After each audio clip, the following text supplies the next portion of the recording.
শনিবার ৩টি গাড়ির সংঘর্ষে গুরুতরভাবে আহত অবস্থায় চিকিৎসাধীন মোট ৪ জন। ঘটনাটি ঘটে শনিবার রাস্তার মাথা কলেজ সংলগ্ন জাতীয় সড়কে। একসাথে ৩টি গাড়ির মুখোমুখি সংঘর্ষে গুরুতরভাবে আহত হয় ৪ জন। ঘটনা রবিবার বিশালগড় রবীন্দ্রনাথ ঠাকুর কলেজের সামনে। আহতদের উদ্ধার করে দমকল বাহিনীর কর্মীরা বিশালগড় মহকুমা হাসপাতালে নিয়ে যায়। বর্তমানে একজনের অবস্থা আশঙ্কাজনক বলে জানা গেছে।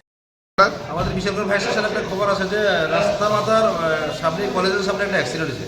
তো আমরা এখানে যাওয়ার পর দেখলাম যে তিনটা গাড়ি একসঙ্গে মুখোমুখি হয়েছে। তো এখানে আমরা গিয়ে 4 জন পাইছি ইনজুর পার্সন, সিরিয়াস ইনজুর।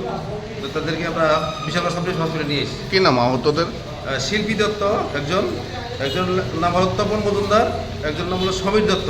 তারা খুবই সিরিয়াস। এটা কি কি গাড়ি আসলো? তিনটা? একটা ছোট মালগাড়ি, একটা ট্রাক আর একটা ওয়াগড়া।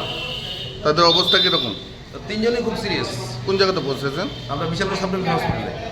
Bureau report, news live 24 Tripura.